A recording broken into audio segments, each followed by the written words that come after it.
Welcome back, fans of Colorado Mesa Athletics. You are now tuning in to Maverick Postgame, where you'll be updated on all the highlights, stats, and analysis of your Colorado Mavs.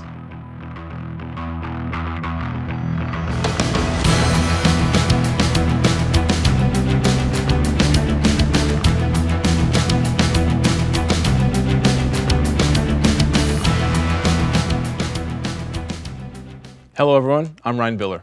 And I'm Justin Platt. Let's take a look at all the action that took place this week involving our very own CMU Mavericks. On Tuesday, Mavs women volleyball swept Western Colorado in a 25-18, 25-20, 25-20 three-set sweep. As a team, the Mavs had 53 kills to Western Colorado's 33.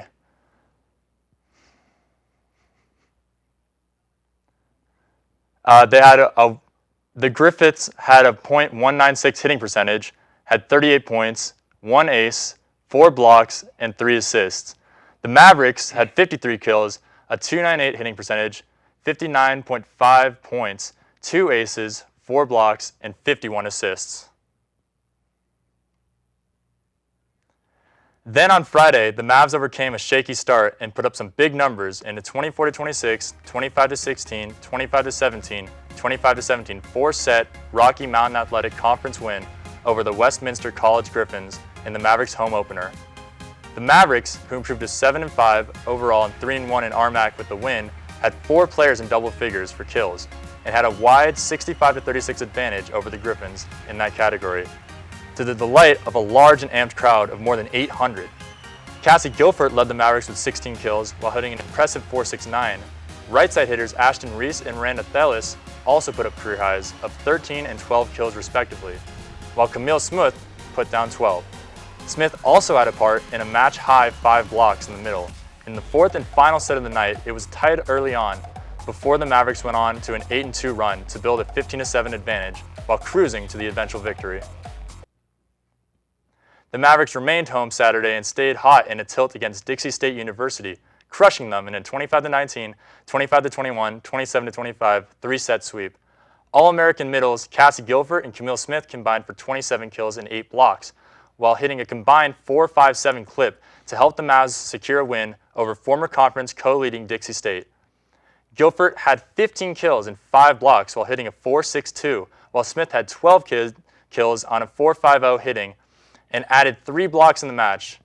This was CMU's first home triumph in the 3 all-time meetings with the Trailblazers, which came on the heels of Tuesday and Friday night's victories over Western and Westminster. Also avenged CMU's home loss from last season, improved to 8-5 overall and 4-1 RMAC this year. Just a half match behind MSU Denver, who they played in the Aurora Events Center on Friday at 7 p.m. It will be a rematch of last year's RMAC Tournament Championship, which the Mavericks won. The Roadrunners, 9-3 overall, are the only team without a conference loss this year. For the second time this season, the Colorado Mesa women's soccer team lost in overtime against MSU Denver Friday night. Despite their second half comeback to tie the game, the Mavs ended up falling to MSU by a score of 2-1. Madison Razamis scored their first goal of the season in the 81st minute to the Roadrunners' first goal, which was scored early on in the 9th minute of the game. As a part of the Mavericks' second half comeback, Camry Gunderson recorded 9 saves in the second half and ended the match with a career-high 10 saves. The Mavericks outlasted the Roadrunners through the first overtime period despite them taking 3 shots. The Mavericks did not take a shot in either overtime, while the Roadrunners took a combined 5 throughout both overtimes.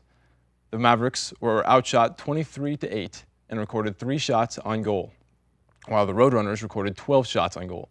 MSU Denver's Naylee Bays ended the game with less than 4 minutes remaining to improve their record to the 3-5-0 and 2-1-0 in conference play.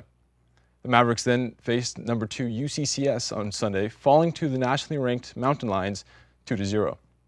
The Mavs put up a gritty fight throughout the first half, limiting number 2 UCCS to just 3 of their 14 total shots, but ultimately fell 2-0 in Sunday's Rocky Mountain Athletic Conference game at Walker Field. The Maverick offense was shut out for the second time this season and did not record a shot on goal for the first time this entire season. UCCS and the Mavericks were scoreless throughout the first 45 minutes of the game, and the Mavericks did not attempt a shot. Both teams got more aggressive in the second half as UCCS took 11 shots and the Mavericks took 3 shots. The Mountain Lions found the back of the net after a corner kick during the 59th minute to give themselves a 1-0 lead. They later scored during the 57th minute to secure the win and improve to a perfect 8-0 on the season. Following this game, the Mavericks fell to an even 4-4 record on the year and 1-3 in conference play. The Mavericks are through their toughest part of this RMAC season as they now have seen 2 top 10 opponents in back-to-back weekends. The Mavs have a chance to bounce back next week as they will travel to the Front Range of Colorado and face Regis University on the Friday, October 4th. The Colorado Mesa Mavs football team played the Chadron State Eagles Saturday, scoring 22 fourth-quarter points that included 2 defensive touchdowns in a 42-30 road win. The Mavericks trailed 16-13 at halftime, but rattled off 29 second-half points for the come-from-behind win on the road. Senior Peter Anderson got the scoring started on the opening drive of the game. Anderson caught a pass from QB Aaron Howard just beyond the first down chains and sprinted the rest of the way for a 74-yard score. He finished his final game with 6 catches for 168 yards and a score. Chadron State took their first lead of the game following a Mavs fumble and Elijah Miles' 13-yard touchdown run to make it 9-7, as the PAT was blocked by Reed Rowan.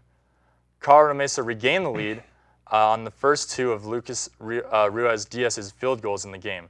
This one came from 44 yards out to make it a 10-9 in favor of Colorado Mesa. The turnover bug came calling again, however, for the Mavericks, as a muff punt on Chadron State's ensuing possession gave them a short field at the Colorado Mesa 22-yard line. 4 plays later, the Eagles punched it in for a 16-10 lead with 1:40 to remain in the half. The Mavericks got the ball just before halftime and marched down the field in a 17-second to set up Aruia's 51-yard field goal as time expired to make it 16-13 at break.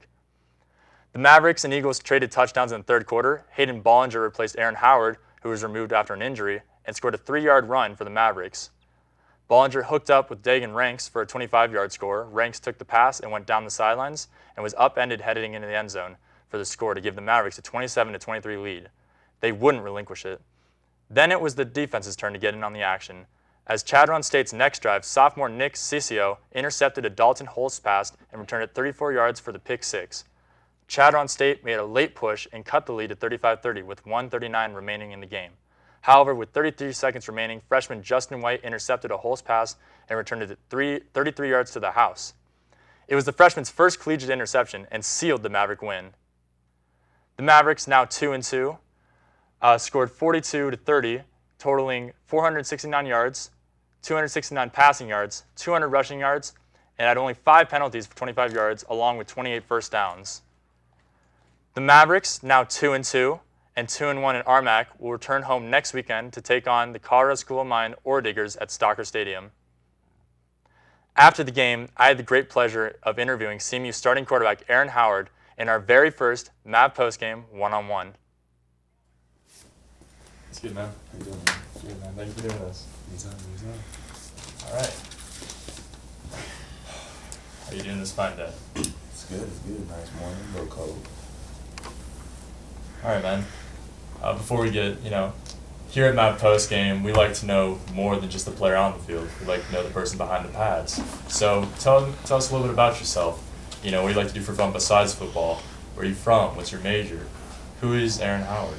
I'm from Chandler, Arizona. I like to golf on the side. I like peaceful things, kind of get into a meditation type of vibe.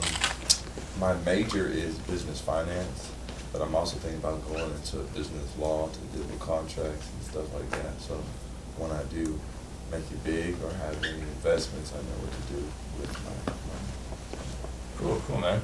All right, now getting into the football side of it, what was your first memory involving football? Maybe a game that you went to or playing as a kid? Man, I think it's just throwing football with my dad. I think that was like my first memory. I played all 3 sports from age 5 to senior year in high school. I played baseball, basketball, football. So throwing the ball was just always just natural. And yeah, I think the first memory was with my Awesome, dad. man. Yeah, it's like the same for me. Did you know you wanted to play in college? Oh yeah. I knew I wanted to play college, and I have a dream to play after college. So that dream kind of started when I was young. Also, I kind of seeing some of my older cousins play and see some of my other family members that played, and then I know, I'm like, okay, that's what I want to do. Okay, awesome, man. So let's go. You guys are playing South Dakota Mines. Rules benched, and then Bollinger gets nicked in the fourth quarter. What's going through your mind at that very moment? Nothing really. Throughout the week, I was a starter, then Rope was a starter, then Hayden was a starter, so it was kind of a rotation. I was just kind of doing my job and executing just to get the team win. That's the thing. So you weren't nervous at all? I mean, you always have nerves, but I was more focused on my reads and my important assignments than anything. Okay, so it's 33-30 at the moment you're walking in. You need a field goal to tie and a touchdown to win the game. What are you thinking? Again, if you think about the score too much, then you kind of get off track. You know, kind of thinking predestination. You kind of just got to take each play by itself and trust the process. As long as you execute each play, then you'll get down there and score. So. Okay, so all you do is step in, go 4 for 5, 33 yards, and the game-winning touchdown to Peter Anderson. What are you feeling, not only throwing your first touchdown, but also what ended up being the game-winning touchdown? I just feel like I did my job. I feel like I did what was best for the team and helped out my teammates as best as possible. Okay. So you guys beat Mines, and then you go play the following week against Eastern New Mexico Greyhounds, and you guys are trailing by 20 during that game. What are you telling your teammates on the sideline? Just keep believing, you know. And then we started slow as an offense, and I take some responsibility for that. But we gotta just keep believing. That's the biggest thing. That's the biggest thing I was telling everybody. Just keep believing. I'll get us down there. And we came back, and then it was a close one at the end. Yeah. So y'all end up rallying and coming back tying at 37-37. You throw for 180 yards and 2 touchdowns. You guys do lose in overtime, 44-37.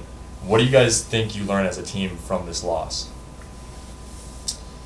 I think we learned that we have a lot of heart and that we can come back from anything, and that if it does come down to the line, then we have a chance to win the game each and every single time. Yeah. And then this week, you guys also lost a close one, 30-28 against Western. What do you think? You think you guys playing in these tight games competitively shows a lot about your team? Yeah, it does show a lot about our team, but I also think that this game was partly my fault of not executing fully. We made some plays here and there, but just being consistently great and consistently executing my reads, I was not doing that. So I think from the offensive line standpoint and receiver standpoint, they played great, but I need to play better. What do you think is the most crucial to a team's success? I think the most crucial thing to team success is knowing your game plan and executing it, and then just trusting in your teammates. I think that's the most crucial thing. Do you think chemistry among teammates is an important aspect of the game? Oh yeah, definitely. You gotta hang out with your teammates and you gotta know what they're gonna do before they even do it. Just like how you know your brother or sister's moves. So. In the offseason, what did you guys do to build that chemistry? We kind of, and most of it is probably running and punishment together. That's a big thing. That creates chemistry. Just hanging out with the teammates, doing a couple things, going out together, I think that creates team chemistry. What's the biggest thing Coach Martin preached to you guys before the game? Man what man up. Just be a man and finish. I think that's the biggest thing. He always tells us to do the right things all the time, and knowing that the game is just like drill. That's what he says all the time. It's either a 7-on-7 drill or an inside run play. So that's it.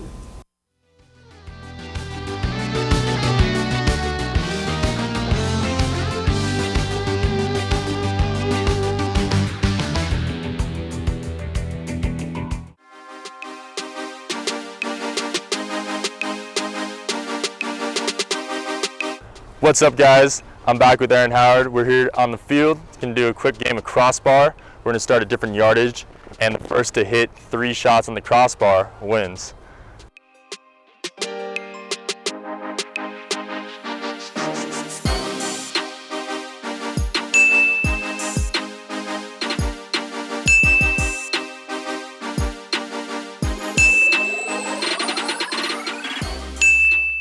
For the final shot of this game, we're doing it from the 20-yard line, which is a 30-yard throw for the win. First to hit it wins this challenge.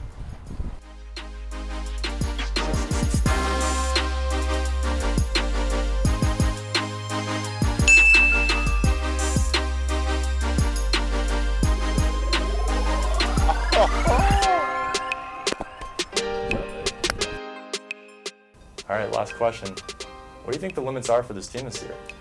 I think there is no limits. I think the potential is crazy great. I think for me, I need to play a lot better, and that will definitely skyrocket our potential. And then defensively, they've been playing great. They've been helping me out tremendously and helping the team. Receiver-wise, they're great. Line-wise, they're amazing. I think it's all coming together. It's just, growing pains and we'll get it right. Okay, thank you so much, man, for doing this. I appreciate you guys coming in. Good luck next week, next matchup. Oh!